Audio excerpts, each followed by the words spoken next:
il y a il y a toujours des commentaires qui sont très intéressants et qui font réfléchir.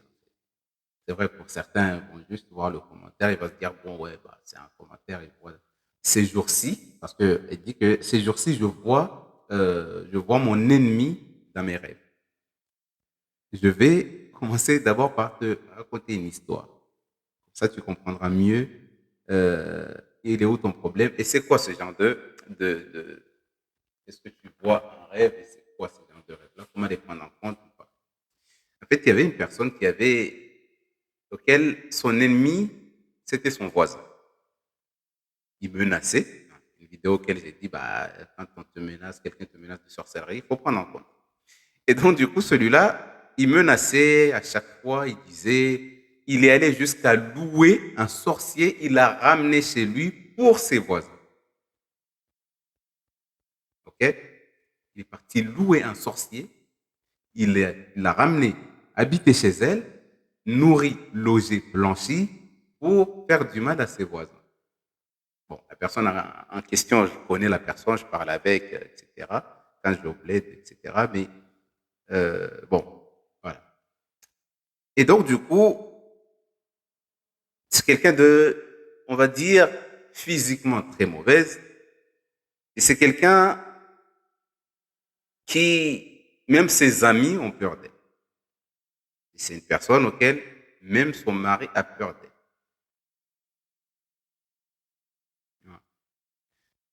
Un jour, elle était célibataire et il y a un homme qui l'a vue et il est venu l'épouser. Et une fois qu'il est venu épouser cette dame, euh, je ne sais pas ce qui s'était passé. Et quelques temps plus tard, elle a été mauvaise. Vraiment, elle est cataloguée dans tout le quartier. Quelques temps plus tard, la femme, la première femme de cet homme-là qui est venu l'épouser, tous ses dents sont arrachées. Du coup, elle était très belle, cette dame-là en plus. Elle était, voilà, rayonnante, etc. Et aujourd'hui, là où je vous parle, là, à ce qui paraît, moi je ne l'ai pas vue, mais d'après des gens, cette dame a perdu tous ses dents. Ses dents, surtout de devant, qui font sa beauté, ils sont arrachés. Pourtant, elle n'avait aucun problème. Elle est jeune, elle n'a pas la soixantaine, ni voilà. Elle est jeune. Et donc, on dit qu'elle a perdu ses dents depuis que le mari est venu se marier avec cette dame qui a loué un sorcier et l'a laissé chez elle. Et donc, du coup, elle a attaqué une famille sans arrêt à cause d'un terrain ou à cause d'une place jusqu'à présent. Elle a Paris. Et elle le dit haut et fort, vous allez voir à chaque fois. Il y a toujours des problèmes chez ses voisins. Et un jour, j'étais en train de traiter justement un de ses voisins auquel elle a déjà un ennemi qui est déclaré, connu. Du coup, à chaque fois dans ses rêves, elle voit toujours pendant la lecture ou pendant la lecture ou pendant dans ses rêves, elle voit toujours la même image de son ennemi. D'accord? Et au bout d'un moment, elle ne comprend pas. Je fais les requêtes, je me protège, je fais tout, mais je vois toujours cet ennemi en rêve. D'accord? Après, je lui ai expliqué par la suite que, en fait, tu as un ennemi que ton cerveau ou ta tête ou toi-même tu connais. D'accord? Tu connais ton ennemi. Tu sais, c'est peut-être ta rivale ou tu sais, des fois, c'est même pas. Mais vu que au fond de toi, tu as déjà un ennemi que tu connais. Dès qu'on te pose une question, c'est qui ton ennemi, tu y as déjà une idée de ton ennemi. Vous voyez? La plupart du temps, on est comme ça. Dès qu'on te pose une question, qui est ton ennemi, il y a déjà quelqu'un qui est catalogué dans ta tête parce que soit vous êtes embrouillé, soit vous êtes battu, soit ton enfant a fait du mal à son enfant a fait du mal à ton enfant, soit il y a eu un problème avec quelqu'un qui est resté dans ta tête. Et donc, du coup, qu'est-ce qui va se passer? C'est là auquel il faut bien comprendre. Qu'est-ce qui va se passer? Tous les gens qui vont te faire une sorcellerie ou vont t'envoyer des djinns, tous ces djinns-là qui vont venir là, ils vont tous prendre l'apparence de ton ennemi que tu connais. tous les gens qui vont te faire la sorcellerie, les djinns qui vont venir s'installer en toi ou te faire du mal, ils vont utiliser la plupart du temps l'image de ton ennemi auquel tu connais déjà.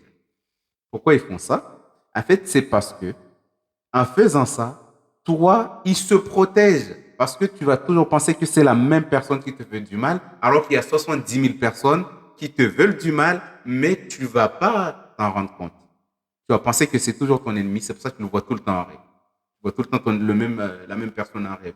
Du coup, dans ta tête, tu vas te concentrer sur une seule personne, alors que derrière, il y a 70 000 personnes peut-être qui te veulent du mal. Mais ils se cachent sur l'image de celui que tu connais déjà. Donc, c'est pour ça que, quand c'est comme ça, quand tu vois ton ennemi en rêve, ça veut dire qu'il y a un problème en toi. Il y a peut-être une sorcellerie en toi. Il y a de hasad en toi. Ça se peut que ça vienne peut-être de ton ennemi déclaré, juré que tu connais, ou ça peut venir de quelqu'un d'autre. Du coup, tes invocations, tes intentions, il ne faut pas qu'ils soient orientés que sur une seule personne. Dis-toi que peut-être qu'il s'est repenti ton ennemi. Peut-être il te veut plus du mal, mais tu ne sais pas. Du coup, toi, tu vas invoquer contre elle, peut-être, alors que ce n'est pas elle qui t'a fait le mal.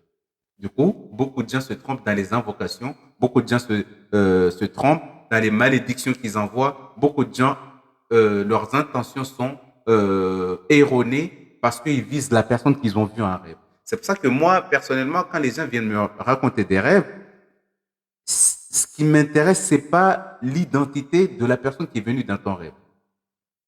Ce qui m'intéresse, c'est l'action qui s'est passée dans le rêve.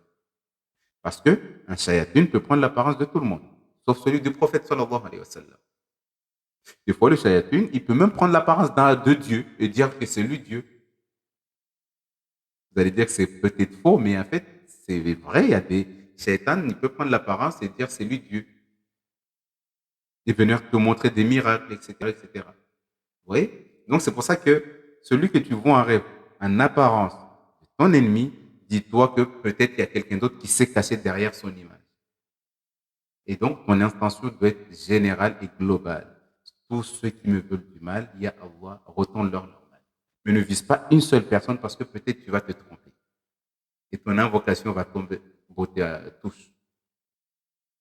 Parce que tu as visé la mauvaise personne.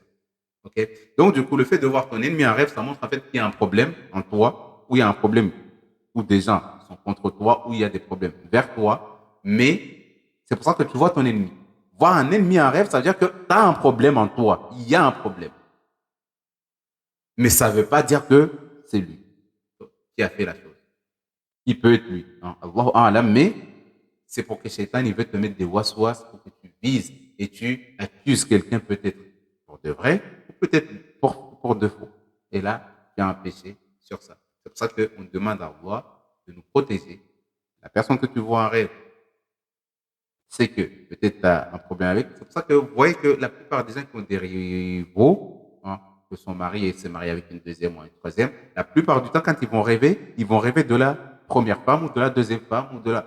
Et eux, ils vont penser que c'est eux qui leur font la sorcellerie. En fait, non, ça n'a rien à voir des fois.